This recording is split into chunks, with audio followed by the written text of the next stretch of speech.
What is going on, everybody? This is Kane Raval. And this is Dming. And this is a little bit of a different kind of stream. I don't think we've done anything like this in probably like ever. I thought this would be kind of like a fun kind of thing we could do. Just kind of talk about ourselves a little bit. I did this early on whenever I first started streaming, and it was kind of just me talking to myself for like about half an hour. So this is gonna be a little bit fun, just kind of bouncing stuff off of each other for a little bit. While we do that, I'm gonna go ahead and put some music on, so we're not talking to silence. I have a specific. Yo! Quiet QT with a subscription. Yeah, Quiet QT. Thanks, buddy. You are the man. That's the 4th month, too. 4 whole months. Holy crap. Have I really been doing this for 4 months? Wow. Gosh. Time flies. For real. Alright, let's play some music. I have a thing that I have just for this. I think. Pretty sure. I have a thing of music that I can play. It doesn't look like I'm gonna find it. Okay, maybe it's in my favorites. It is in my favorites. Alright. Let's go ahead and turn this down just a little bit so that way it's not overbearing. Alright, that should be good. Oh yeah. If anyone's seen my drawing streams, you've heard this song before. Alright, I've got a good number of things written down where they're gonna be like mostly just talking points, and we're just gonna go through them. Dandy Man, you're gonna answer them first, so that way we can get this going. Alright, so go ahead and introduce yourself. Say a little bit about yourself for everyone to hear.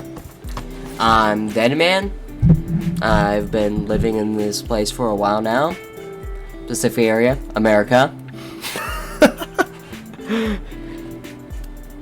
A little bit more Pacific, more towards the southeast, you know. Probably guess where I'm from now. What do you do for work? I work at a fast food restaurant. You probably know it as Zaxby's. It is the most fun I've ever worked at. Okay, people at Zaxby's aren't actually watching, so you can be honest. Help me! Get me out! Get me out! They're trading us off! We don't have much time left, and oh no, they're here! They're at the door! Alright, so for me, everyone already knows I'm Kane Raval. I've lived in America pretty much my whole life. I spent some time in the Marine Corps. I've been to a few other countries. Generally for very short amounts of time. Can say that I genuinely enjoy America a lot more. And currently I'm working security at a bar down at the beaches now. So, you know, positives. Yeah. Alright, so next talking point. What has been your favorite moment you've had on stream? Favorite moment? It can be like a culmination of things, or it's mainly when I get interact with the viewers mainly. Okay, is there any one singular moment that like, man, I'm gonna remember this for a while? I know you only started streaming like recently, but my memory's not too good, but it had to be specific moments. It had to be when can't remember names, but when he brought up the fact that Renamon could dodge, like, deflect missiles like it's nothing, but Tony Stark's like, I know your weakness. Jump ropes! I'll always remember that moment. Okay. I remember that moment actually got clipped, so it would be pretty easy to find, so I could just look that up and remember who did that. Truth. Yes, we could. Yeah. For me, my favorite moment was probably when we finally hit that 50 follower milestone, and it was super exciting because like I knew within maybe the next day or two I was gonna jump into the affiliate program because I had all the other requirements already met. It was just a matter of getting those followers. And so that was probably and I think I got that within like 10, maybe 15 days. Within 2 weeks. Within 2 weeks of me starting streaming, I'd gotten into the affiliate program, and that was very exciting. I was really, really excited for that. Okay, so what would you consider your worst moment on stream, if there even is one? Worst moments usually when it's not really worst moments. Just the bad moments are when I can't really resonate. Like I don't do good by myself on the streams. Like I need someone to play off, like usually you or some of the other people. But I'm also kind of shy, you know, so it's kind of hard. It's like there's so much stuff to talk to. It's kind of hard to find like how to start the conversation or what to lead into. I can understand that entirely because when generally speaking, the reason why I wait a little while before I start the stream is I'm trying to get viewers to come in and check everything out. And I want people to talk because I generally have that same kind of hurdle. And generally, I'll start a stream if it's been like 2 or 3 minutes and I haven't seen anybody yet. And I'll just be like, all right, we're just gonna get going. And then I'm kind of just sitting there talking to myself, knowing that there's not really anybody watching. And because I'm like, well, if someone watches this in post. Like someone watches this in post process, I want people to still be able to listen to some talking time. So that way it's not that way it's just not my face slapped on the front of some gameplay, because at that point you could just go to YouTube and find something like that. Yeah. I always try to talk, make noises. For me, my probably worst moment on stream happened again the same night that I got my 50 followers. And this happened, Drassit on stream, was kind of, he like start, like I was, saying thanks to another follower, because that night I had gotten like 14 followers all in one night, and it was super overwhelming, and I was like super excited, and I'm saying, oh my god, thank you so much, I'm so happy that you guys are here, oh my god, I'm like having a great time. And then Drassit made the whole situation all about himself, and he flipped his lid, and I remember getting like, I was like, I don't think that's fair to the viewers, it's not fair to me for him to react that way, the way that he did. And I just remember, without saying anything else, I like just completely stopped talking. I like the mood was completely gone, and I just, as he was still complaining, as he was still like trying to yell and everything else, I just hung up the call, didn't call him back, and just continued on the stream. I was like, this is not going to be the end of the stream. I'm not going to let this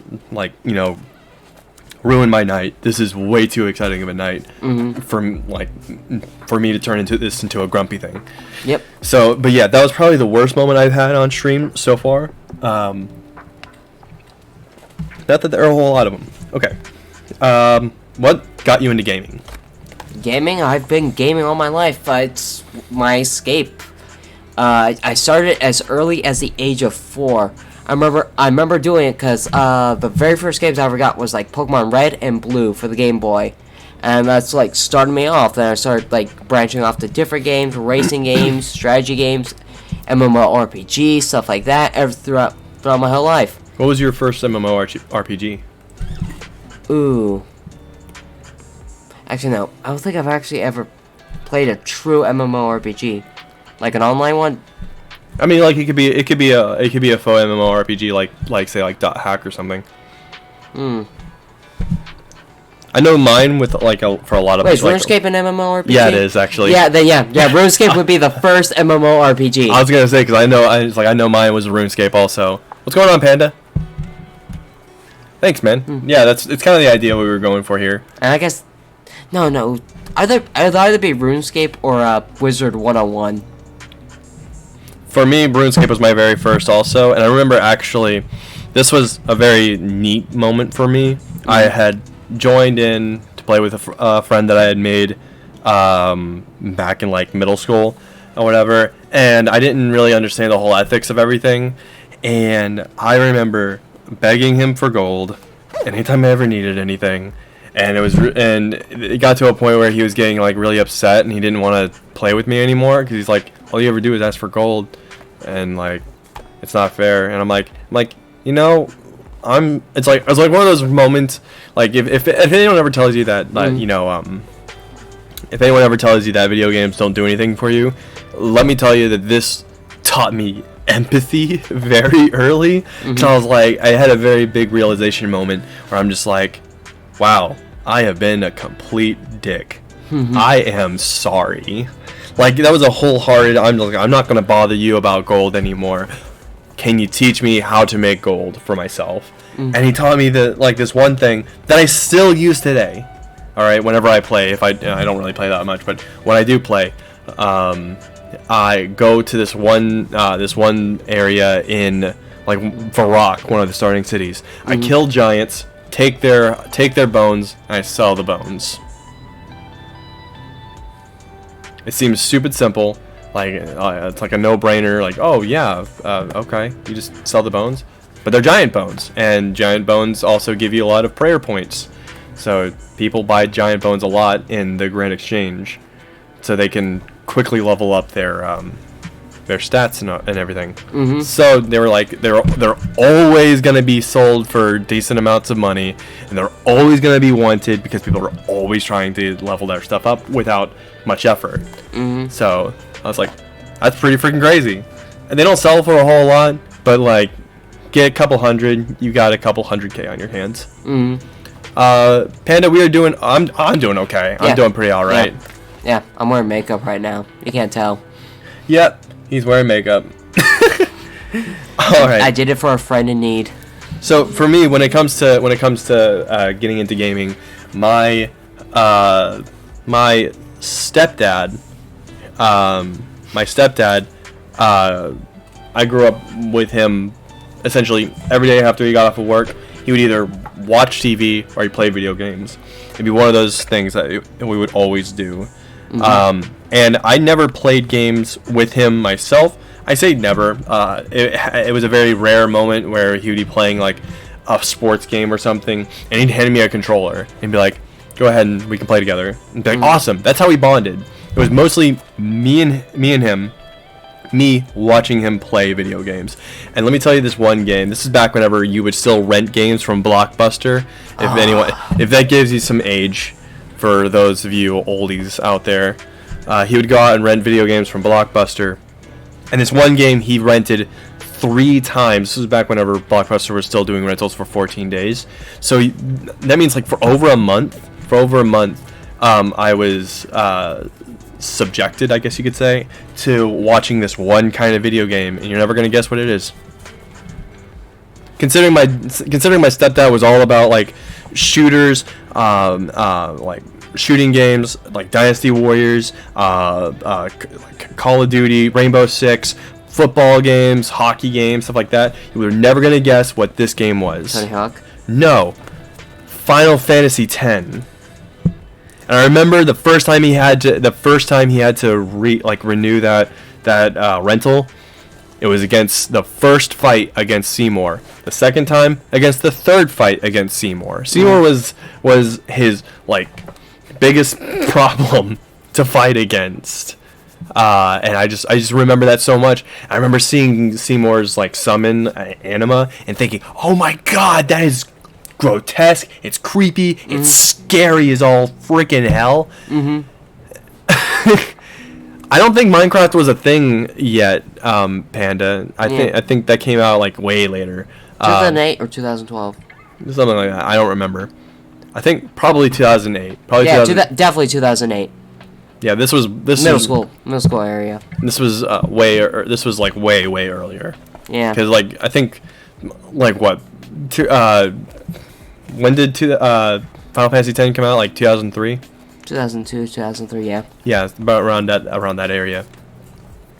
And so yeah, he got that game so many times. I'm just like, oh my god, it looked so cool. This is what ignited my love for the Final Fantasy franchise. And what ignited this fantasy love for video games and everything else, and yeah, that like, and when it when it eventually came to a time where my mom and him split, he left behind his PlayStation 2.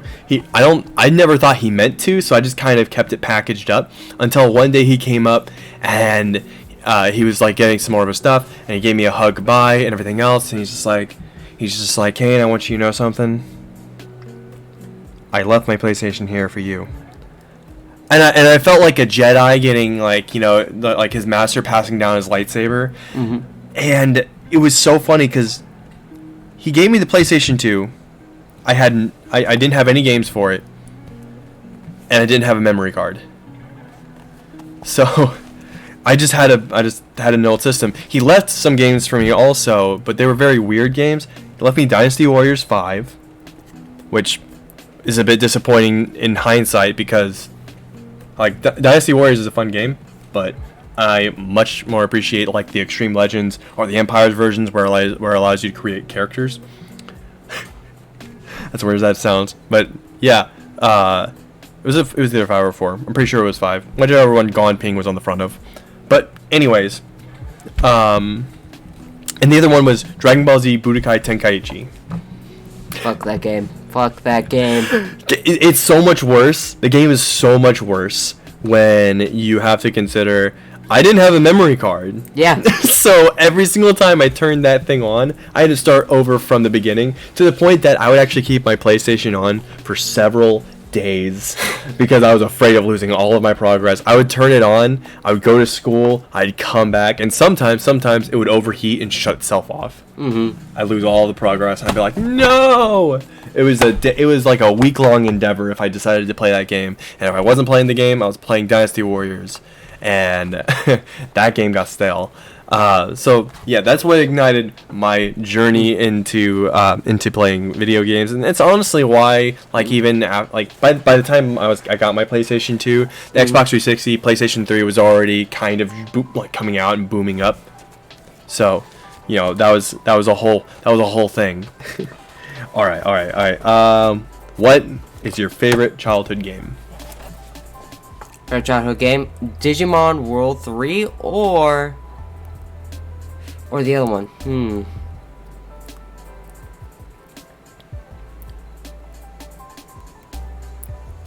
Oh, thanks, Panda. Thank you. Like, what was one game that you like you just kept coming back to as a kid? There's a lot, but one of the biggest ones was the Digimon Series 1. That's for sure, but one that I kept going back to one of the most is actually Pokemon Fire Red. Okay, I can see that. I can see that. Because liked it because it was so much different. And then one time I actually thought I got stuck on it because the Sevi Islands got me confused and I thought I couldn't get back to the main story. It's like, oh, shit. Well, this is my life now. For you, it's okay. For Panda, it is Skylanders. I actually played Skylanders for a bit.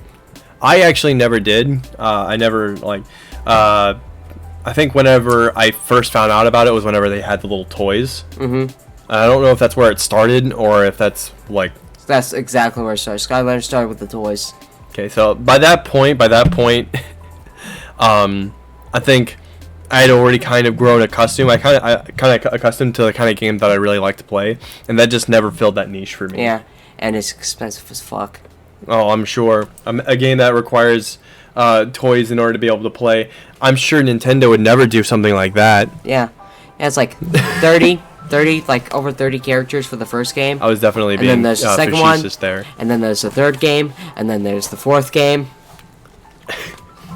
It would only be a dick move if they're like, these aren't compatible. So once you get the yes and no. It's like if you got Spyro, that was another thing. I just thought it was like a spin-off of the Spyro games. Because Spyro is in it. I don't know. I never thought about that. Yeah. But for me, when it comes to my favorite childhood game, I'll never forget it. Final Fantasy X.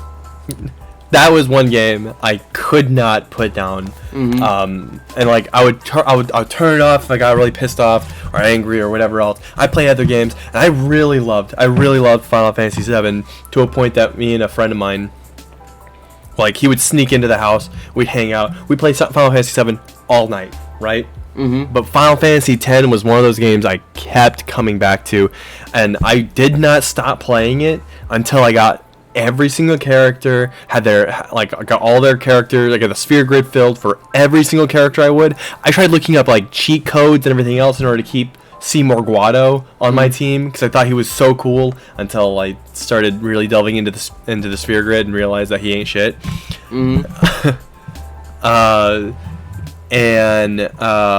Like, I remember actually, like, having to, like, go to school, print out cheat sheets for how to get, like, Anima and the other secret summons and everything else, getting all the ultimate weapons. I managed to get all the ultimate weapons, was not able to get them powered up. The dodging of the, like, 200 lightning bolts for Lulu's weapon was too much, and honestly, trying to beat the Chocobo race for the for Titus's ultimate weapon, trying to dodge all the whatevers I needed, or no, trying to get to in 0 seconds was just a little too much for me. So I only ever upgraded 2 weapons completely, and that was Orin's Masasume and Yuna's Nirvana, because those were relatively very easy for me to do. One was just linked to monster capturing, and then the other one was I don't remember. But yeah, that was one game I just played so much. I remember getting Anima finally for the first time and thinking, God, this is going to be the most powerful one ever. And then I found out about the Magus Sisters, and then I didn't like the Magus Sisters, so I kept using Anima anyway. I didn't care. I was like, yeah, I don't care if I'm a little bit weaker. Is there any demos that you kept replaying over and over again? DDR. Okay, there's one. I have to get some. Oh my god, feathers, I'm sorry. I remember playing DDR so much, but I only had a demo disc. I only had access to, like, 2 songs, and I remember the song I would play a lot, to the point that actually whenever I go to real DDR machines, I would look for this song. It's called D2R, and it was I even remember the lyrics of the song. It's like, everybody dance with me, come on baby, move your feet. I loved it. It was so much fun, and I can't play, like, I have no rhythm with my feet. Everybody, just heads up, your boy can't dance, but my fingers can do all the dancing for me. And so what I would end up doing is I would play the game, but with, like, a controller. Up, down, left, and right, all that stuff is super easy on a D-pad. And I would actually combine it with, like, the face buttons. Yeah, there's a. Oh, you did. Sorry, you're good. There's a few that I played. Top, like, few. Number one would obviously be Jade Cocoon. You know about that one, the effort we took to get it. Oh yeah. And then when I actually started playing, it's like, this has changed so much. I should have played as a child, because I don't feel the same way as I do. I mean, like at first, it's like, yes, I'm playing the game. It's like, this is the game. The finger dancing is snapping. But hey, Jade Cocoon was actually pretty interesting, at least. Yeah. Another one was Wild Arm 3s. Have you ever heard the Wild Arm series? Mm-mm. It's like Final Fantasy, but with guns. It's Final Fantasy 8. Another one, Extermination, which actually got the full game and actually beat it twice. Pretty good. It's like it's like Resident Evil, survival horror. You go through a base. There's these monsters. You have to find a cure. Go and you, like, unlock weapons. You get one gun. That one gun gets, like, several attachments, because you can attach it, make it a flamethrower, grenade launcher, rocket launcher, shotgun. So many different things. It's cool. And like, the last one is a Japanese exclusive game called Gangway Monsters. Neat. It's where it's like Beyblade, but better in a way. Think like a better. Like, I played the PlayStation Beyblade game. It's shit. Never buy it. Never get it. I hated it. But this is so much fun, because, like, you actually see the monsters spinning around top of it. They're unique. I didn't know what the fuck anything was saying, but because it was all in Japanese, like, just press it, and so far, I was like, somehow I just knew, if I click this thing will happen, and if I click this thing will happen. I learned Japanese without realizing it. Nice. So, on that same DDR disc, I had access to Ratchet and Clank. I played that demo a lot, too. Mostly just because, like, I didn't have a whole lot of games playing growing up as a kid. Mm-hmm. Like, so a lot of my stuff was, like, sectioned off to, like, you know, the discs that I could get for free.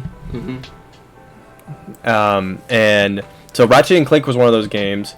And I remember just being super glued to this one section of the game because it was the one demo that didn't have a time limit. It just ended when you got to a specific part, and there were like, it was pretty difficult for me because I didn't understand. I also like knew video games and everything else. I didn't really understand video game etiquette. Mm-hmm. But I would always play it, and then I'd just get bored eventually and turn it off, play some DDR, and then I'd go back and do it again. And then like it was like a constant like, I'm like roping myself into jumping back in, jumping out, jumping back in, jumping back out, and I never beat it. I don't think I ever beat it. Mm-hmm. But here's another one, right? I got the demo disc for Final Fantasy VII before I ever got Final Fantasy VII, and I feel like I played that demo so much, and I feel like I played a different demo than everybody else, because like everybody talks about how like the Final Fantasy VII demo came and you played as Cloud, Aerith, and Barret, right? That's the consensus for that demo, but I played a very different one. I played with Cloud, Tifa, and Barret. And it was through the same exact mission that everyone else was talking about. And Cloud had access to, like, Bolt 3, which is the strongest Bolt version. He had Fire 3. Tifa had, like, Blizzard 3. Like, they all had, like, the strongest versions of their stuff. Cloud had access to Omni Slash for some reason, and Braver. They were all on one thing. Mm-hmm. And it was a little strange. It was a little strange. But I played that so often, and then like I would play the options menu. Does that make any sense? I would play the options menu, but in the disc options, not the game options. But like there would be like this little thing where you could play around with the models. And I would play around with Barrett's model and pretend to shoot things because there was like a button that you could press to make him like do the shooting animation. It was like a I don't even know how to explain it. But like anytime anyone ever talks about the demo disc, even on the wikis, they never bring up the demo that had Tifa in it. Like, I was like what did I play then?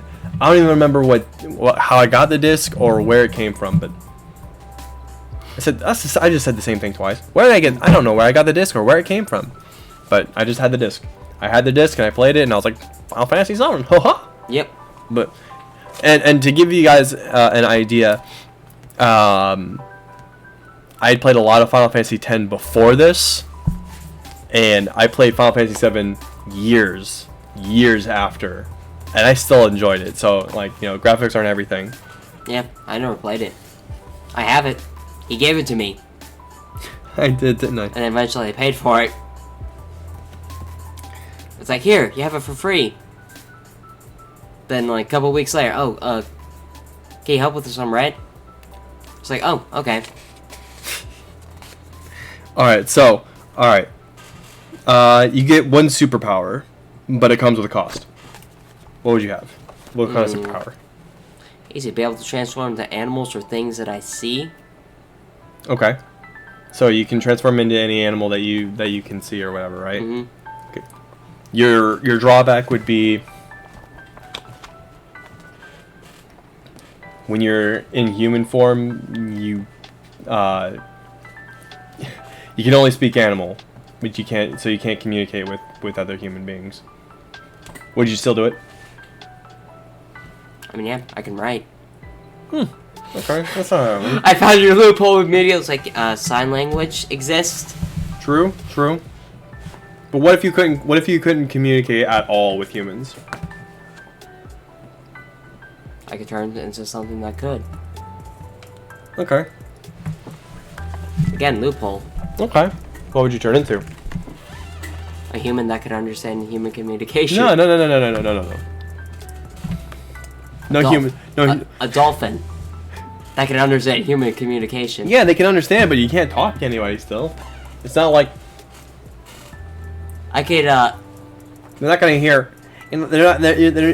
I can alter it. That's what I'm saying. Like I can alter it to how I want it to be. That's kind of stretching it. Then we might have to find a different thing for you then. All right. Fine. My superpower. All right. I got one. Mm-hmm. If I could have any superpower, for me, it is flight.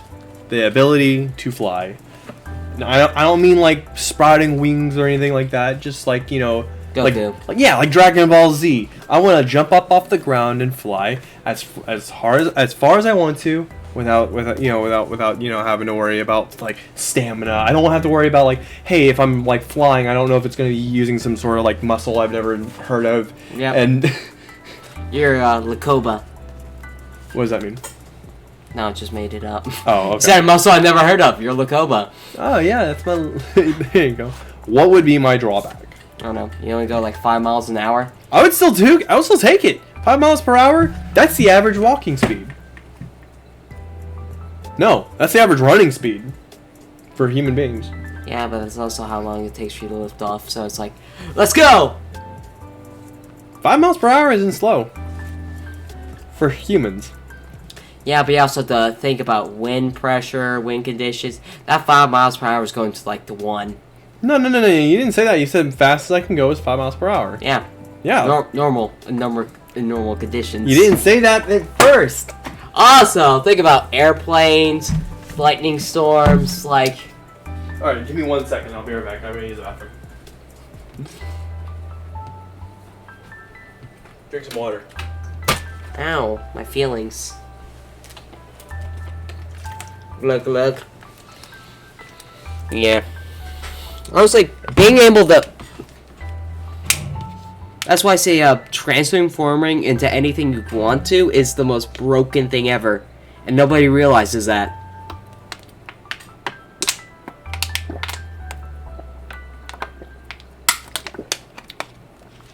That means whatever you transform into is only limited by your imagination. Like for like an adult, a business class adult, it's not very effective. But to a child, that is a dangerous weapon. Like oh, is he coming back? Yes, I am. Okay, yeah. Get out of my chair. No, they don't know I'm in chair. Well, of course, they can't see anything. Yeah. So, alright. Anyways, flying. That actually reminds me of a really funny, like, story, of, like, one of my old teachers, from, like, way back in the day, middle school. And they talked about, like, what would you rather do? Would you rather fly or would you rather teleport? And, he was like, I'm gonna tell you why teleportation is the right answer. And he's like, well, first off, there's you know, if you fly, you're gonna have to deal with flight regulations and, like, you know, if you guys have ever seen like the Iron Man movies where they're like freaking out over Iron Man, like in the first movie, they're like, who the fuck is this? Why are they flying through the air? And like unnamed aircraft, like stop flying, like right now, all that shit. There's nothing that says you can't teleport anywhere. Yeah. And he's like when it comes down to flying, you'd have to actually get there, whereas with teleportation, it's instant. Yeah. And then like they were pretty convincing. They were like, if you really want to, you know, feel like you're flying, you can always like wear like one of them like squirrel suits, and teleport very high up into the air and just glide down. And if like you get too far close to the ground, just whoop, teleport yourself back up. And I'm like, that's really interesting, but like I still want to fly.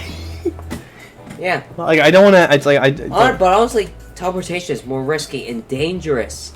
Because do you automatically know where you're teleporting to? It's the way he explained it is like it's like subconscious. Like you would subconsciously plot out, like, you know, your brain would do all the hard work more or less, and plop you in the safest place, like, you know, to pop you in at. You couldn't like pop yourself inside of a wall because there wouldn't be there wouldn't be enough space for you to occupy in that wall. You know what I'm saying? So like you would pop somewhere else, like generally really close to it. Think like instant transmission, but without all the thinking involved. What if multiple people could teleport, and so happened two people teleported at that exact spot at the same time? They would probably pop up next to each other. Like I said, it would do all the calculations for you.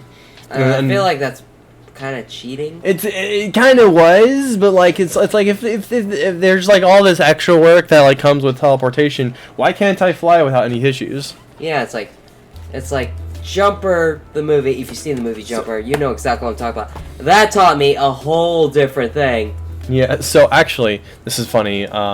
Same teacher convinced me. He convinced me on this one. What is better, pancakes or waffles? And he was like, it's always going to be waffles, and let me tell you why it's right. And he's like, first off, pancakes are soggy, gross, and, you know, generally if you overload them with syrup, they get really wet and all that stuff. And then he's like, but when it comes down to waffles, waffles are crispy. They're good whether or not they're crispy or they're soggy. Where if you get a hard like, you know, crispy pancake, you're probably gonna be pissed off. There are pockets for storing syrup, so you don't have to. So you can like drizzle some on the pancake and keep it on the pancake while like eating it like a sandwich. And he's like, it's just the ultimate. It's the ultimate breakfast dessert. And that's the only way I can consider waffles anymore, is a breakfast dessert. All right, so let's go. Next question. How did we meet each other? Okay. I was at the card shop one day, and I was hanging around, and I saw a guy named Kai. And he shows me, hey, I do this sword fighting thing called Blood. So I was like, oh, cool. And go down to the park. I see you there. It's like, cool, I'm gonna do this. And then I did cringy anime stuff. He beats the fuck out of me, and then he throws me into his van. Okay, so that's a very ad-lib version of this. So, in case you guys were curious, I have always been a nerd, and I did this thing called buffering, which, for the unenlightened, it's like LARPing, but without the role-playing involved. Yeah, we just beat the fuck out of each other. It's practically like a full contact sport, the way we play it. It's all about practicing sword fighting, whether it's Japanese style or European, which is what we did. We were the only group in the entire like Watts division that did something that wasn't Japanese. Yeah, everybody was like, "Oh yeah, we're gonna do kendo. We're gonna do samurai fighting and everything else." And we're just like, "I just want to focus on hitting people very hard with my big beefy sword." And Dandy comes in with one of our team members, Kai, as he had already explained. And he's like, "Yeah, I got this one guy to join us up." And I was like, "Cool, man. We talk it out for a little bit. Like, what kind of weapon do you think you would be using?" And he's like, I'm gonna use dual blades."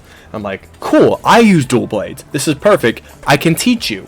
And then he's like, "All right." He pulls out the dual blades and he starts doing some Kirito shit from like, you know, from like Sword Art Online. And he's like, and like doing all these flashy attacks. And I'm just like blocking with one hand, and then I would stab him. I'm like, "You're leaving yourself way too open." And then BioKeer came in, because BioKeer is also a nerd, in case you guys didn't know. BioKeer came in, and he's like, "All right, I'm gonna show you what's up." And he started pounding into Danny Man, right? Like, we basically like just ripped your asshole straight open that day. And I just we all just kept telling us like anime style is not gonna work. A lot of us were just like, hey, anime style just doesn't work in sword fighting. It just leaves you way too open. None of this fancy shit. Go straight, like you want to go from like 0 to 100 super fast and go straight back to 0, more or less. You want to get back to a neutral position as quickly as possible. Whereas in anime, everything's really flashy and arms swingy and like, you know, Mortal Striker and, you know, things like that, you know. But like in general, like actual sword combat, which is what we tried to instill in everybody else, that's just impractical. And we were trying to hammer that down, and eventually he got it. Eventually he settled on using sword and shield, which is actually it was like night and day with this guy. Like he was using dual blades. He was getting good with dual blades, but like still struggling. The minute he dropped one of the swords for a shield, his like skill level skyrocketed. Like he was killing a lot more than he was dying, and it was pretty good. And actually I remember that first day we met was whenever we were officially becoming like a clan. Like up to that point we were just a group of people that met up every once in a while, and it was like we're officially becoming a clan, and it's like if we're gonna do this, we're gonna do this the right way. I want to make sure that everybody's on board. And even though Danny Man just met us that day, he's like, I'm 100% all in. Yeah, I'm 100% all in. And I was like, heck yeah, that's the kind of like that's the kind of like energy I want, right? We ended up losing Kai, but Danny Man ended up sticking around, and you know, honestly, that ultimately was probably like for the better. Danny Man's a good guy. I mean, I guess you're all right. Yeah, you could have done better. All right, so what got you interested in streaming? Streaming? Lots of people, I've been seeing a lot, like mainly Critical, you know, Critical. A Critical Role? No, like Ping Zero, they probably know him. You probably know him as the guy. It's like, you know the meme? Fuck, I'm trying to think of it. Wombo Combo? Not Wombo Combo. When you say Zero, I'm thinking of the Smash player. Okay, you're thinking of the guy with long black hair, white shirt, talks in a deep voice. No idea. Oh. Are you talking about Amalgamash? Yeah. Because I don't know if he streams or not. I don't think he does. It's... Because when I think long black hair, I think of Amalgamash, honestly.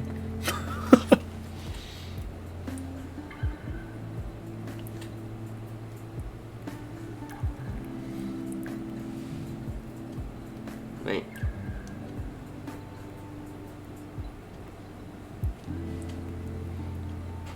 Were you already on Twitch? Like, were you watching Twitch before joining up with? Not really. With me?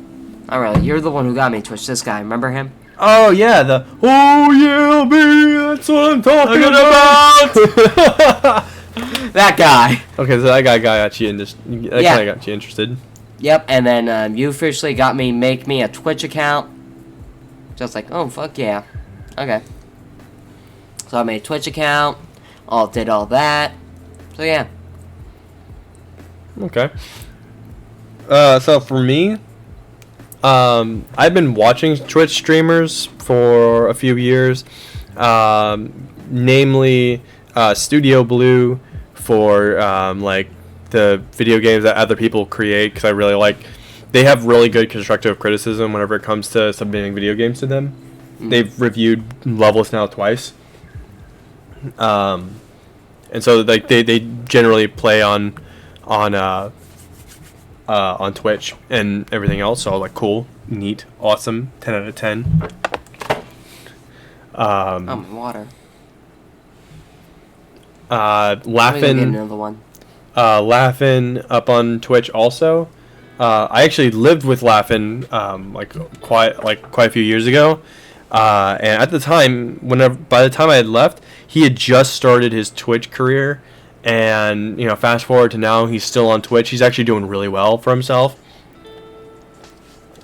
This is Twitch and YouTube happen to be his main methods of being able to make income, which is pretty crazy. Mm-hmm. With Twitch as a platform, it's really hard in order to like jump in and get in there. but he's actually managed to do really well. But as far as streaming for myself, I never really thought that I really had the stuff to do it. Because I never really consider myself. I don't really consider myself to have like the personality to like attract people like that in the first place. So I never really thought I really still had much of a chance.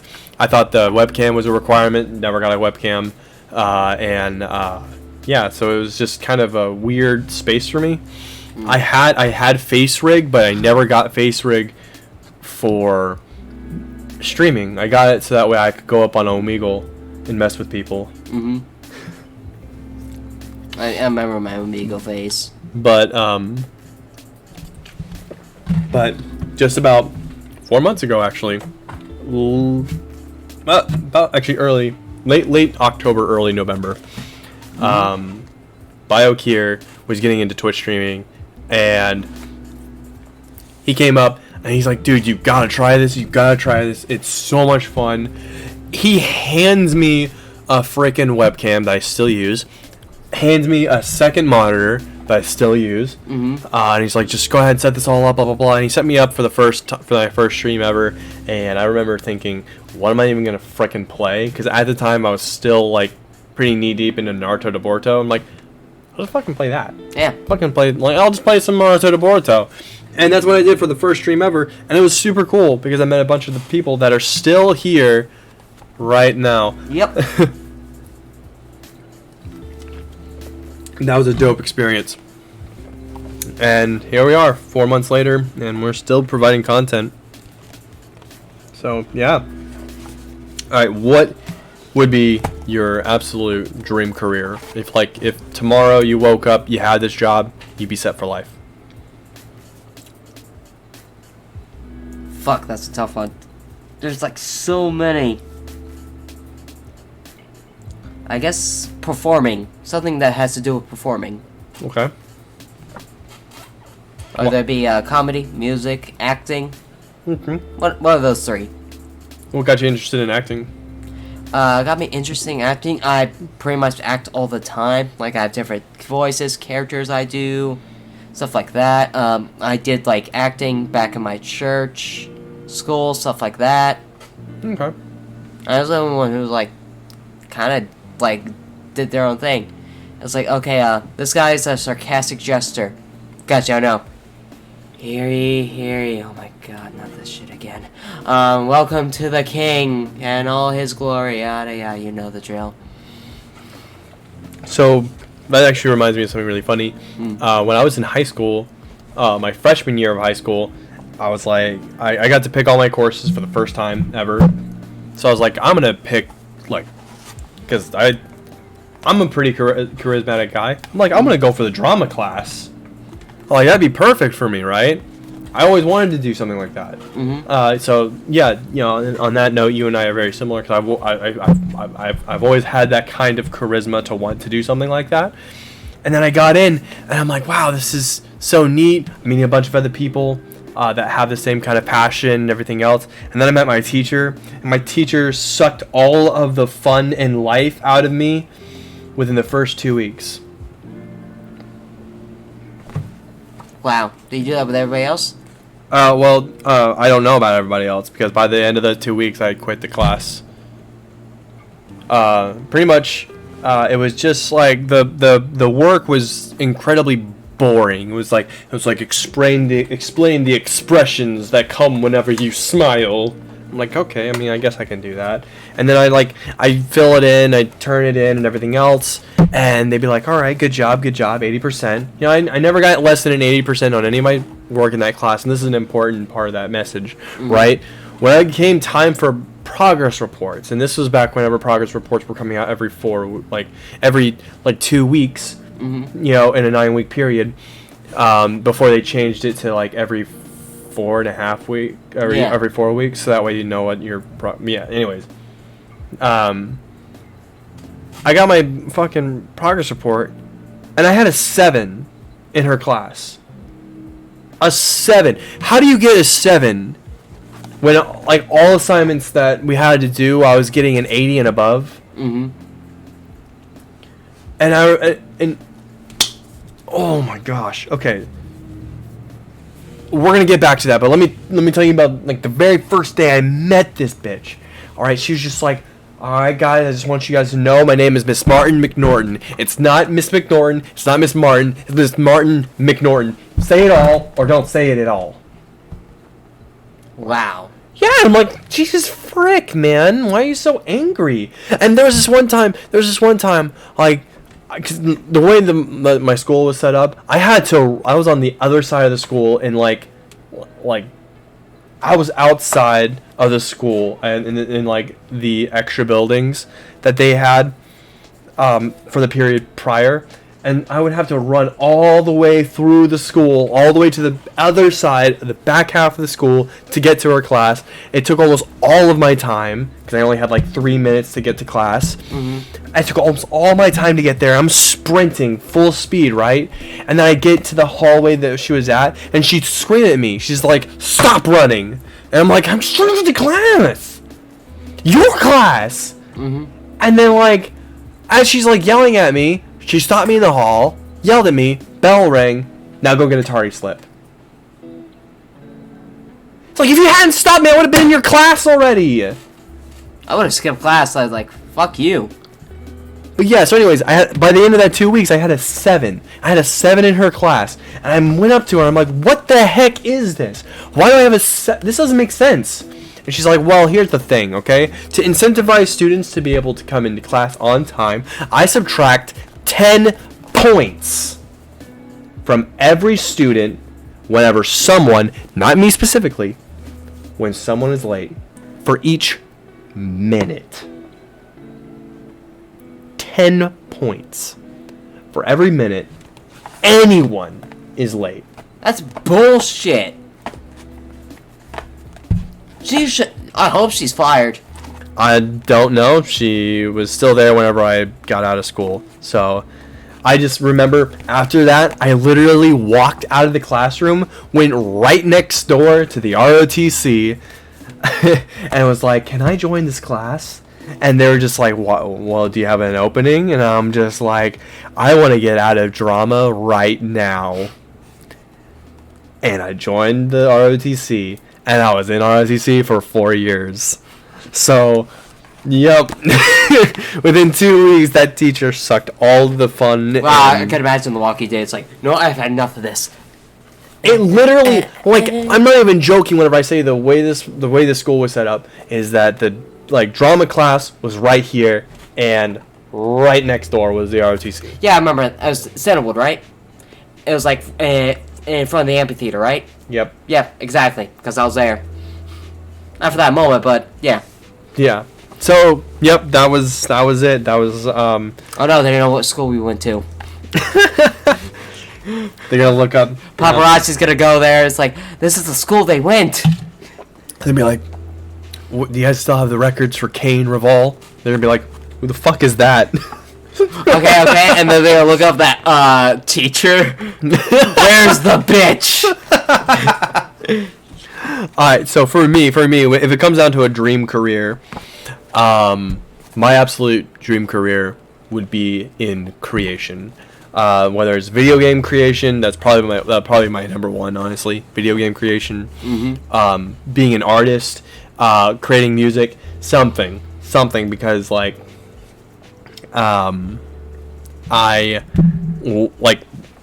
that is probably the thing that gives me a reason to like wake up in the morning. It's like the lifeblood of my entire being is creation. And so it's related to creation, but it's sort of not. It's another tangent story. I know we're going into a lot of those, but I think that's kind of what draws. I think that's what's making this overall topic and stream just kind of fun in the first place. But I remember whenever I got my first keyboard and playing the For Elise to like learn how to play it. I couldn't read sheet music, so I was memorizing the notes, and I'm playing the For Elise on the keyboard, and I'm playing it really well. And my mom was yelling at me from across the house, going, "Stop." She's like, I know you're just like previewing the song, like just turn it off or actually play it.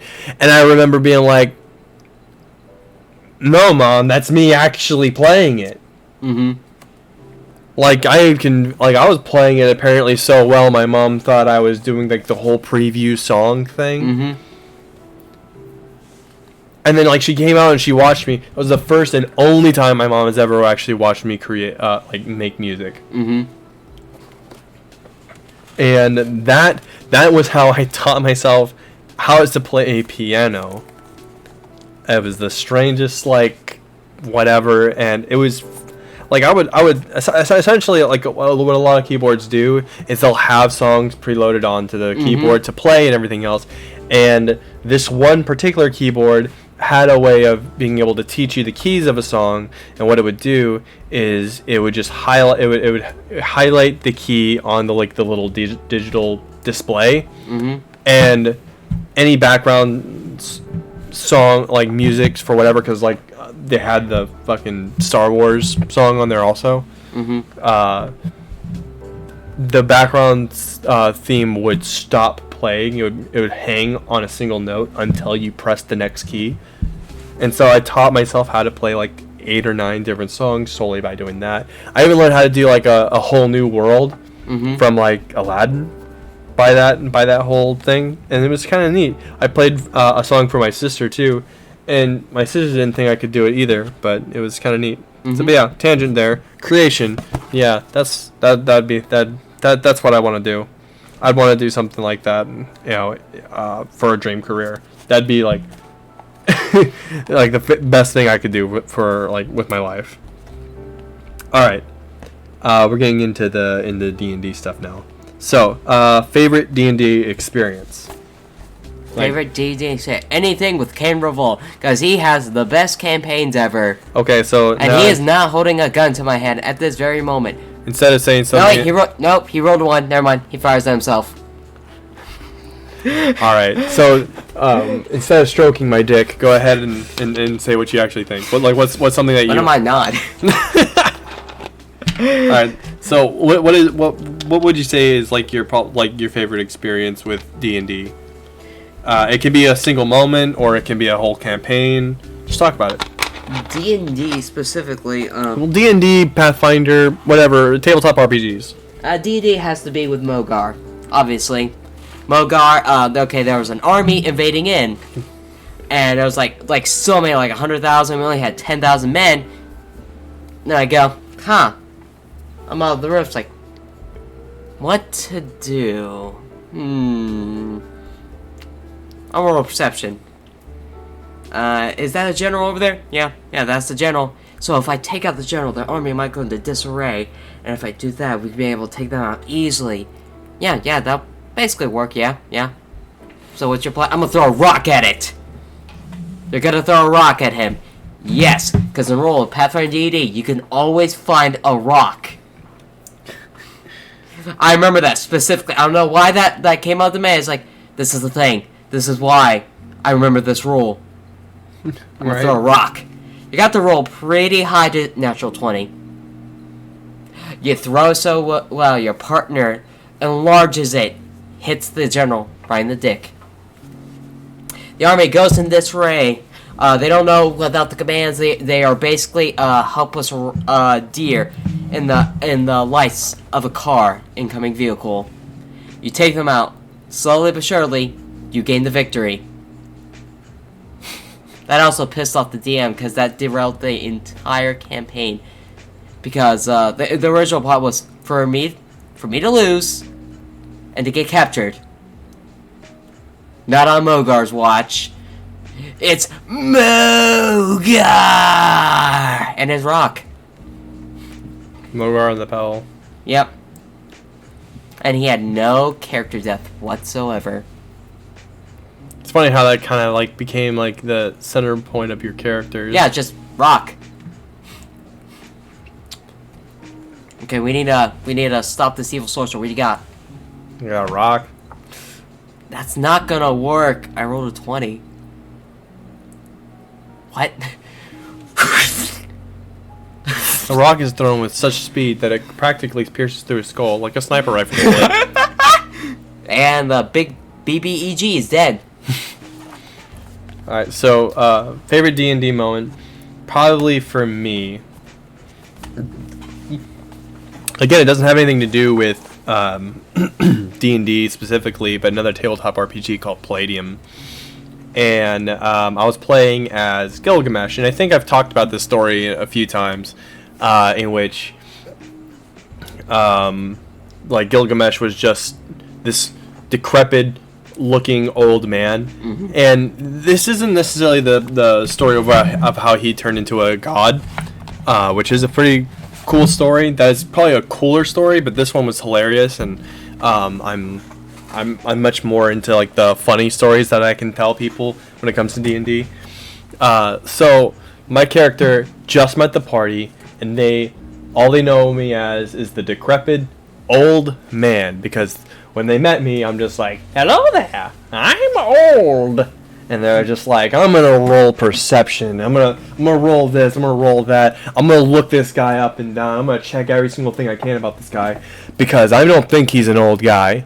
Because it was definitely not. It was not a normal character I would play. Like I'm usually stout, young, or like in Carl's case, just a stone statue, very charismatic and you know, whatever. They're like, this is not something that, you know, Kane would normally play. So this must be a trick. This must be a trick. They check me up and down and everything else. DM's just like, he's just old. He's a really old guy. He's not lying. And they're just like, okay, this is weird. I sit down next to all of them. I'm like, ooh, is that some food you got there?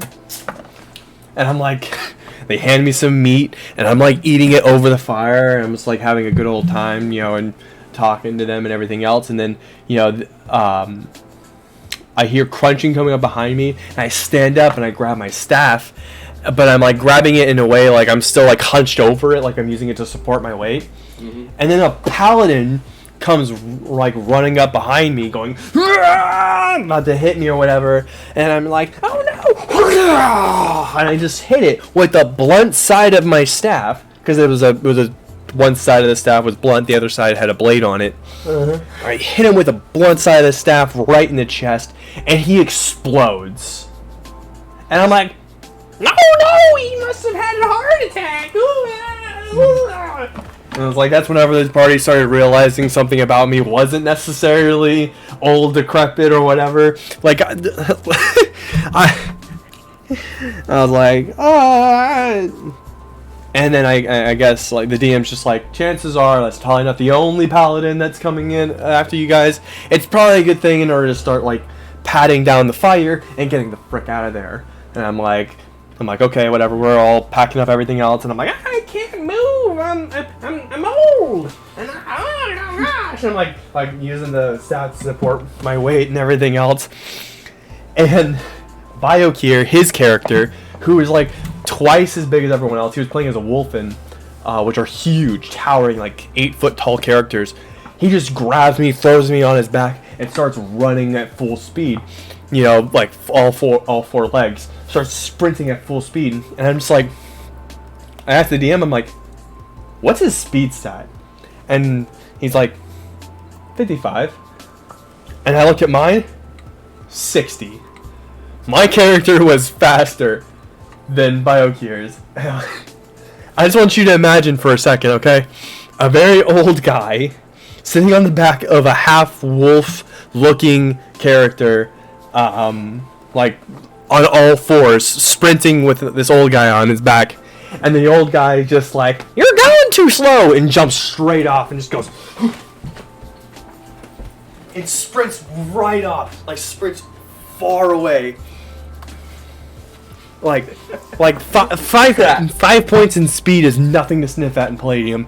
So like I was substantially faster than he was, and it was so freaking funny with everybody else just gasping in awe, and Kira was not having it. He's like, He's like, I'm not fucking helping you anymore. Sorry about that. He's like, I'm not helping you anymore. I'm like, and yeah, so that was a really funny moment when the party met me. Another really funny moment that I still can't forget about, because this made everybody we were playing, like people chuckled at the whole, like, you know, you're going too slow kind of moment, but this got everybody dying. Like, they were just laughing so hard. Okay, is whenever we met Kier's wife's character, and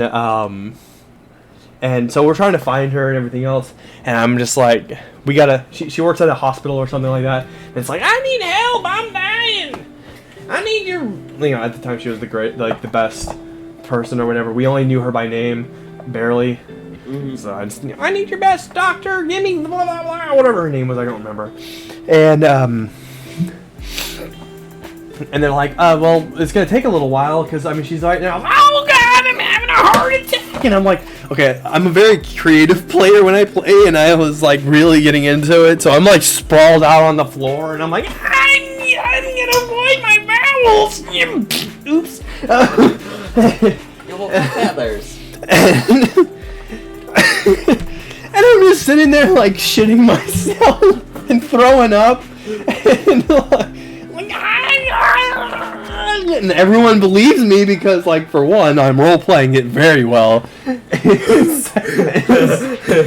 secondly, you know, I'm just an old, decrepit old man. It plays out, you know. It's like, oh yeah, I'm an old guy and I'm doing old guy things like dying. Which sounds terrible, but that's the truth of it. And then eventually they finally get her, and then she's like, oh my god, are you okay? And she touches me once, and I just get up and I'm like, oh boy, I'm healed. And as soon as I do that, because like I said, this happened in real time. People, like she came up to me, like specifically, touched me, and as soon as she touched me, I'm like I'm up on my feet from being sprawled out on the ground. I'm just like, oh boy, I'm healed. And everybody just died. It was so funny. It was so funny. It's like like you know, they can people that I play with can complain that I tend to play very powerful characters a lot. But one thing that people can't get me on is that I am very fun to play with because I am very good at what I do. Yep. And that is role playing. I love it. It's part of that whole creation thing, creating a whole persona. And since that moment, Gilgamesh has been just a staple character that I kind of default to whenever I'm thinking of, like, old man Gilgamesh, young guy Galahad, and everything in between. Alright, so would you DM your own story? Actually, I would DM my own story. Do you have any, like, currently that you've been thinking of? Currently, yes, kind of, yeah. Some. I want to base it off a thing, but I don't want to go into too big details. It's like kind of a secret in the works at the moment. But there's other campaigns I want to do. Like, I want to do a One Piece campaign, which I've read a bunch about One Piece. I know a lot of information about it. I could do that. And another one's a Digimon campaign. Like, I already thought, like, a system that, like, using special, like spell slots would be, like, Digivolution slots and stuff like that. Okay. You can, like, do that certain ways. Like, use this amount, Digivolve, and it'll, like, boost your stats in a certain way. Okay. Mm-hmm. Okay, kind of like in a Digimon World 3 kind of way? Yeah. Okay. That'd be kind of neat. What essentially is kind of like, when it comes to DMing, what is the thing that kind of draws you? Draws me towards DMing, or yeah, just in general, like what makes you want to graduate from just being a player to also being able to run campaigns? Okay, the thing is, you create your own story, and I know it's like you basically control how it goes, but it's not really about you. It's about the players. You can see them how they evolve and adapt to what you're gonna throw out at them. But wow, you also get to think on the fly. You get to build your own world and see how people react to your world. It's like seeing the reactions, like, you don't want, like, players that are like, you're in this vast canyon. You see beautiful morning dew flowers all across the fields. Like, yeah, Is there any enemies? I'll pick that one. I'll fight the flower. The moonlight is glistening off the flowers. You can see the Yeah, can we see the combat? Yeah, I know exactly what you're talking about.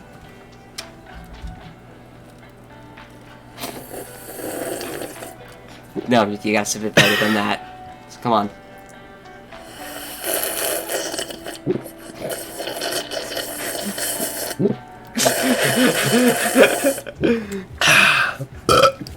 And this is the ASMR section. Alright, so but yeah, I totally get that. Get that. What got me into DMing, because I already DM'd, so this answer is really easy for me. Yes, of course, I would. What got me into DMing originally, because up to that point, I had only played with 2 other DMs, and that was BioKier and one of our friends. Yeah. And there's this one particular part of Kier's campaign where he essentially like gave all of his players the reign to make one section of the campaign where we ventured off to a land of your character's origin. And this is really cool. I feel like this should be something that every DM should do or incorporate something at some point where you allow your players kind of, not complete free reign, with how they approach all that stuff. But he's like, hey, every person's gonna get a chance in order to do this, and you're up next. And I'm like, all right. I'm playing as Carl from the Law of Talos series, if anyone knows what that is. But it's all on YouTube. It's free to watch. It's super cool. Carl's a hilarious character, and he was the first real character that I actually played. I say real character because I played two other characters prior to that. One was also Carl, but it was a Carl that I didn't like.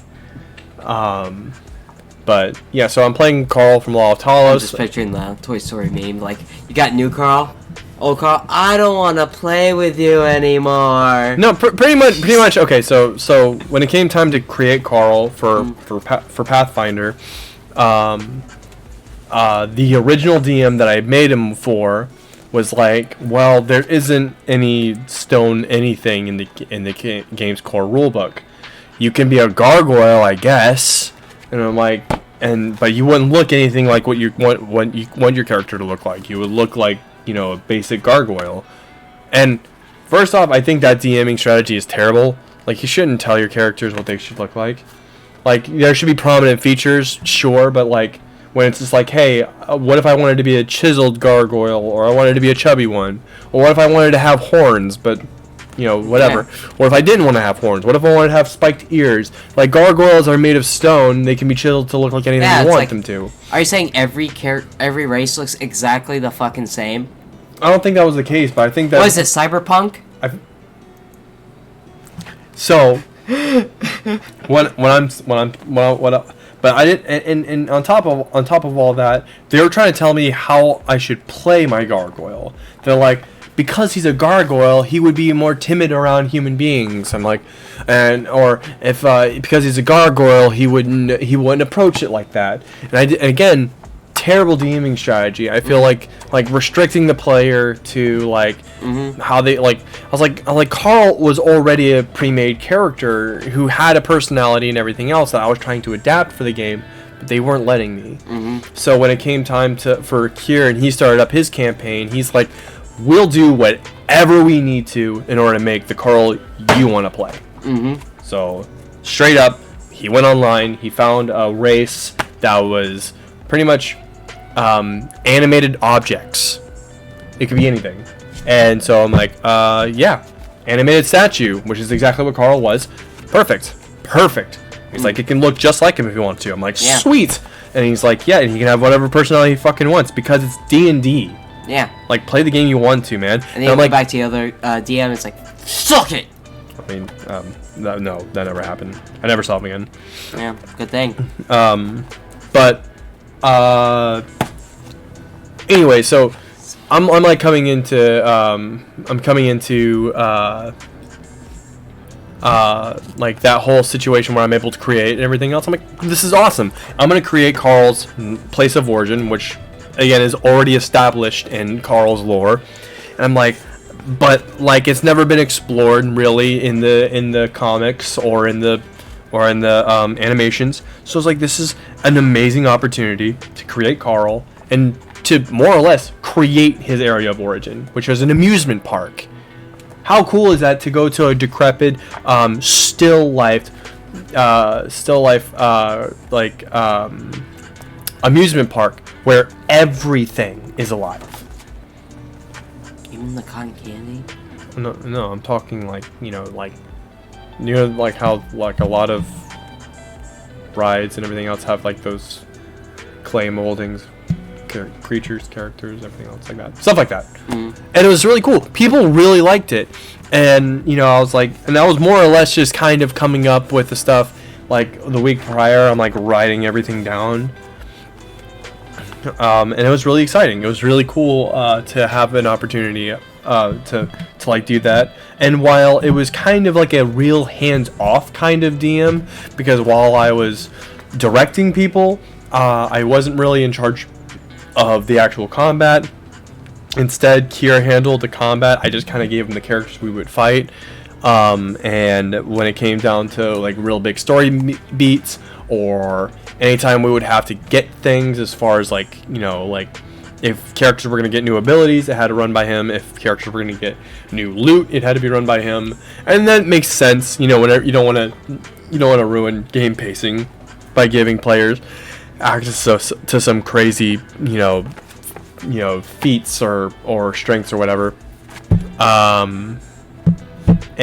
But that paved the road for me to really get kind of like the idea of DMing. And then Kier was talking about, man, I really wish I could play rather than just DM all the time, because that's all I ever do. I only ever DM. And I was like, I will learn how to DM so you can take a break. And that's what happened. And he played half a campaign and never did anything else. So it was a completely wasted time for learning when it comes to him specifically, because that is the whole reason why I started DMing. But it's whatever. I had a creative outlet to get into. This is the last one we got for this one. And what is your favorite character you've made for D&D or other tabletop RPGs? Favorite character? Some of my favorite characters, actually more recent ones, it's either Sir Sinclair or Sir Featherington. Sinclair is either a Wind Genasi monk or Wind Genasi bard. Okay. Depending on what mood I feel like playing, because I wanted to test waters with both, And he's kind of outgoing. He always greets you with his trademark, "Hello," like that, and you wouldn't expect that from a monk, especially. But like, he's outgoing personality. It's like off the charts, and stuff like that. And it's great with the current campaign I'm going through, because he's from a place called Lake Luminessa, which is very secretive. So I'm going to base him like he's basically looking out for information, because the place heard rumors that a place is going to invade, and they sent him out to look for any clues of an incoming invasion. More or less a spy, and also an ambassador to like bring peace or make allies with other places. Okay. And the other one is Sir Featherington III, who is a Kenku Vulture bard. I really like bards, and if you say bards is a shitty class, I will agree, but fuck you, I like it. How do you play Kenku, like, specifically? Because, like, they can only really imitate voices, so, like, how do you speak? Easy. Easy. I imitated a voice that I heard from very young, and that's my normal voice that I do. Yeah, but I mean, like, I'm just gonna go off and assume that your DM is cool with you playing a Kenku like any other class. Yeah. Okay, that's fine. I mean, that's fine. Like I said, like lore-wise, specifically, like they're like crows, and like crows can say words, but it's normally like just mimicking what they hear from someone else. Yeah. Like you heard the crow tell that one guy to fuck off. Fuck you. Yeah, but no. I'm pretty sure Kenkus can speak. Yeah, no, they can speak, but it's like but they generally don't have any frame of like original thought.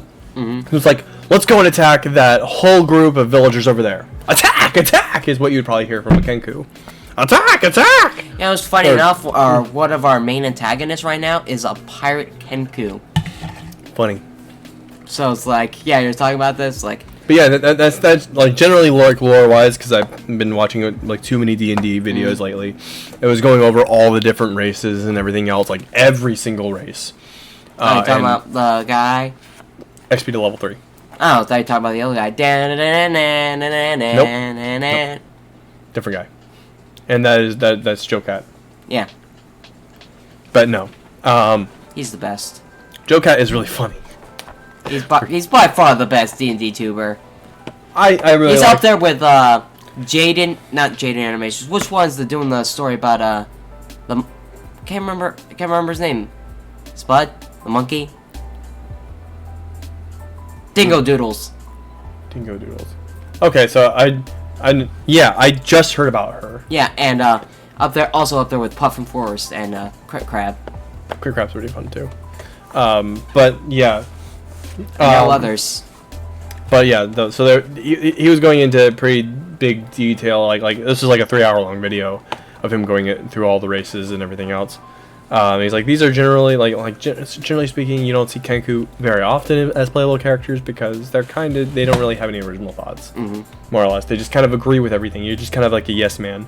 But anyways, go ahead and explain Featherton, whatever his name is. Featherton the Third. Featherton the Third. I'm an alcoholic. Oh, he's an alcoholic. Yeah, literally the first scene of me was like being blackout drunk, but the first few rolls were natural 20s. Like roll stealth, natural 20. Roll to mimic voice, natural 20. Roll to do any natural 20. Why? You're drunk. Exactly. When I'm drunk, I become stronger. Yeah. Yeah, and he's basically his story is going to be looking for a special instrument made by the guy who's made music so beautiful. You remember, let's say there's Cha, and the music basically he listens to now, he views it as garbage compared to what he actually views as true music is from that specific instrument. Quite intelligent for a Kenku. Well, fuck you. I rolled really high for intelligence. It's like 17. Not bad. Yeah, and although if he can't succeed that game, he's gotta find the world's strongest ale, drink it, and kill himself. It's like I can either get the best thing or the best thing that'll kill me. There you go. Okay. So favorite. Go ahead. And then he ends up getting it. Succeeds the con save. It's like. This is bollocks! So, alright. For me, that's a very tough question. I tend to make a ton of characters, and there are only like a few that are very noteworthy. Like, there's this one character that I'm still waiting to play with. His name's Lorik, and he is a halfling cleric. With a birth deformity that gives him pointed elf-like ears that give him like kind of like the appearance of a gnome. And people always confuse him for a gnome because of the pointed ears, and like it's one of those things that like because I haven't been able to play with him yet, it's hard to like explain this because all of this is just backstory stuff. But more or less, he'd always get like really heated about it. He's like, I'm not a gnome. Halfling, and I felt him out to be kind of like a fun character to play, but I've never gotten to play with him yet. So another character that I made recently, and he actually met Sinclair, the Bard version, Now it's core. Mm-hmm. And I don't know if you realize this, but the same core from that first campaign thing that you and I did is the same core that's in our campaign right now. Yep. It's just much older. Much, much older. And what's really crazy is I had this whole thing planned out for Core's backstory. But like, Core was originally going to be the main antagonist for your campaign originally. For the first one. And what was going to end up happening was because he's a warlock with a pack of the Fiend. And the Fiend was going to eventually start eating away at his psyche until he eventually succumbed to the Fiend's influence and started terrorizing people. But your character was going to be the thing that brought him back to the light and everything else. And that's how the campaign was going to end. It was going to be like, oh yeah, Core is okay. But in reality, he's not. Core is old, but he's probably going to die very soon. Because the Fiend is going to eventually, even though he's of sound mind now, the Fiend is probably going to take his life for the last little bit of that bargain, I guess you could say. So prepare for that. No metagame. Core's gonna die soon. No. We were bros. He's old. Give him a break. Oh yeah. The most recent character I made is Rodrail. The Ranger, Eric Rocca. Shut up. I know fighter, but shut up. Fighter with a bow, same difference. I know, but yeah, but they get magic. Rangers get magic and pets. I mean, you got the arcane archer for the fighter. Cool. So okay, but if I had to like single down like my favorite character, it'd probably be either Carl or Gilgamesh. I really liked Galahad, but I felt like there wasn't a whole lot that I could do with Galahad, and mostly because I wasn't able to play with him a whole lot. There was also Rowan that I had played for a while, which is really funny. Rowan wasn't originally my character; he was Drassit's character. But I was like, I'm gonna play a he was like create a new character for a campaign and everything else. And Rowan was introduced in a previous campaign where he was trapped in a ring that Galahad used. And I was like, I'm gonna play Rowan like as his origins. And I ended up making a stronger character than Galahad was. Like, Rowan was like super powered, and he was a lot of fun to play also. And because he was a completely different character compared to what I would normally play, it was a lot of fun. But ultimately, I think it would either have to be down to Carl or Gilgamesh, mostly because those characters are just so out there and fun to roleplay with that it's just crazy. Recently, I made up another character that has that same level of energy that I've only gotten to play a few times, and that's Bud Knight. Oh yeah, I remember Bud Knight. Bud Knight's Dilly. Bud Knight's a fun character because obviously it's a pun off of Bud Light, the beer, and he's a paladin. Yeah, but Bud Knight exists. Well, yeah, I know. In the real world. Yes, I know. I use his likeness. It's Bud Knight, but like instead of Kate, and it's just N. Yeah. So, I use Bud Knight's likeness for the character. Oh wait, no, never mind. It's 2 Ds. Gotta get around that copy strike somehow. So, but yeah, so his oath is like the DM was like, yeah, you can create whatever you want. So I created Bud Knight. His oath is to beer, and no matter what, if he wants a beer, he has one. He doesn't have infinite beer. The way I had to word this and the way I keep wording it like this is very, very strange. It's not an infinite wealth of beer, but if Bud Knight ever wants a beer, he has one. So it's practically infinite because he's like, oh man, I'm thirsty. Starts drinking a beer. And he has two magical weapons. By the end of his journey. Start of the campaign, I had to make other stuff for this. But the first is the Sword of the Silver Slayer. This is the stuff that you see in all the commercials. You know, the thing that does the blue beam of light and that Yep. gets everybody excited and everything else, gets people drunk. But this is the sword of the Sober Slayer. It deals extra damage to any enemy that is sober. And he starts off the campaign with a version of this weapon. It's just the Sober Slayer. And it's just a normal longsword. It's just a normal longsword that deals +1 damage to anything that's sober, because Bud Knight just hits a little harder when he thinks someone's sober. The second weapon is like a Morningstar Mace, a two-handed Morningstar Mace, whatever you want to call it. Maybe a Warhammer, I guess is a better phrasing word for it. And the head of the Warhammer is a keg. It is a crystal beer mug that has been blessed by the gods of beer to never spill. And so that was like this big old thing. It's not any stronger than a normal Warhammer, but it's just kind of a crazy weapon that, like, you know, he can drink from. He can smack people around and drink from it Without spilling it. Yeah, it will never spill. No matter how much he can fill it up, he can smack people around with it and then drink from it and then smack some more people around with it and drink from it. Technically, isn't drinking it spilling it into your mouth? Kind of, but it's being drunk, so it doesn't count. Okay, good. But you can't waterfall it, right? Yeah, no, it would never work. It's like, come on, because there's a chance He could spill. It would never spill. And then, let's just be honest. There's no gods of beer.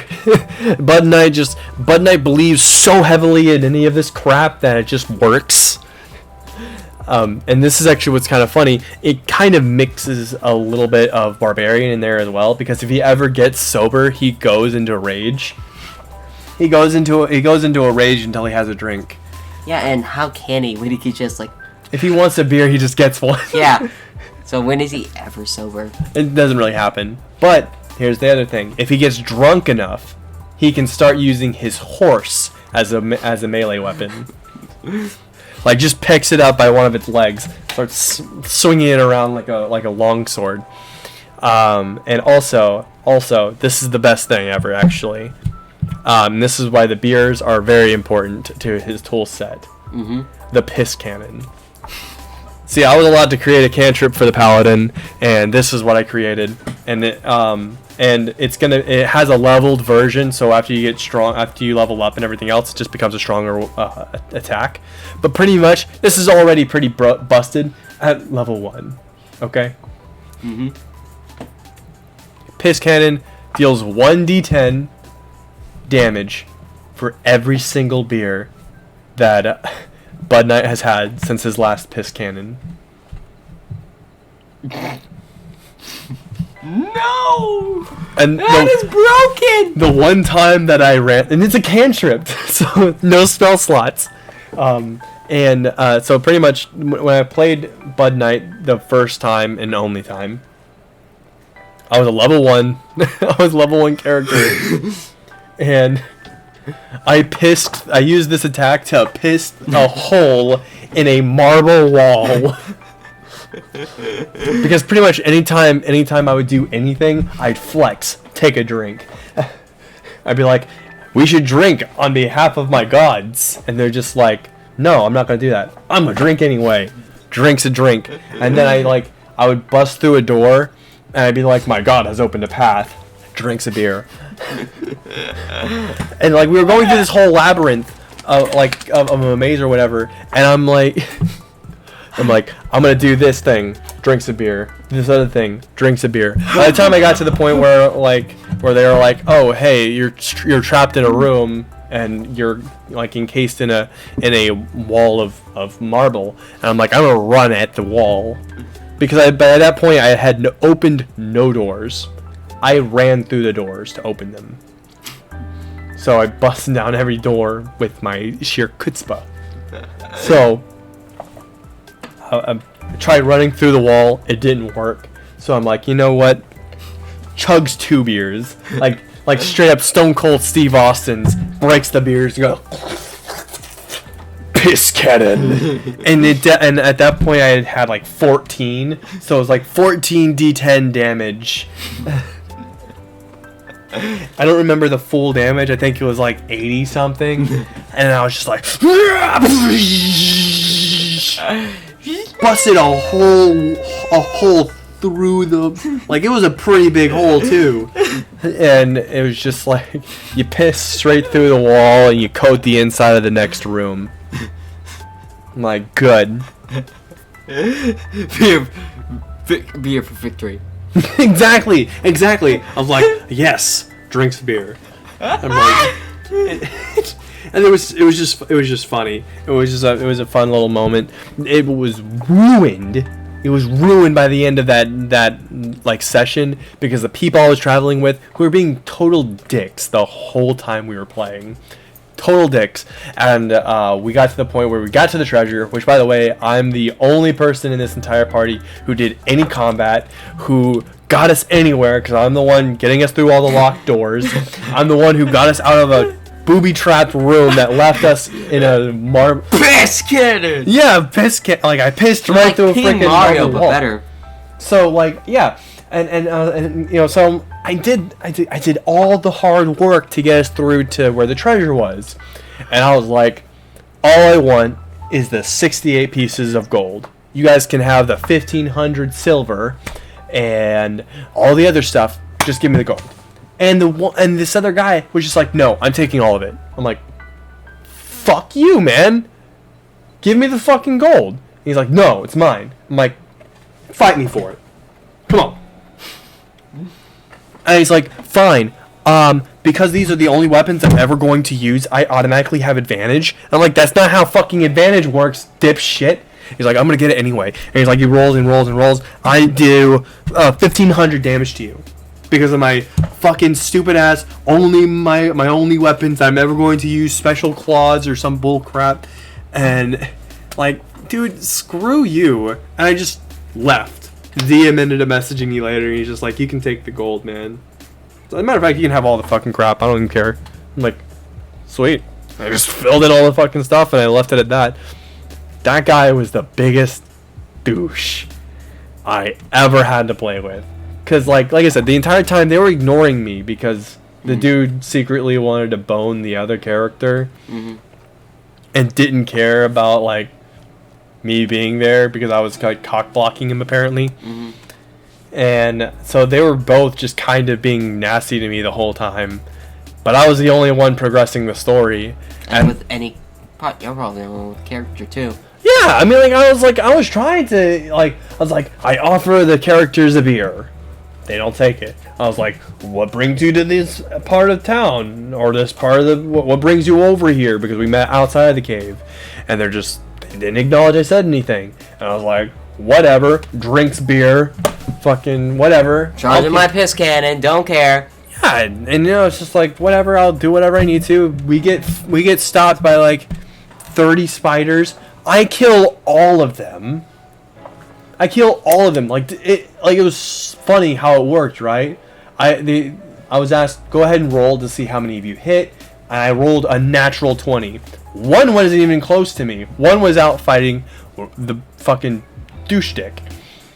And the way the DM explained it is that I did like a full circular attack all around me, because they were all around me except for one, and in such a way that whenever I swung, I threw the sword and it stabbed into the other one.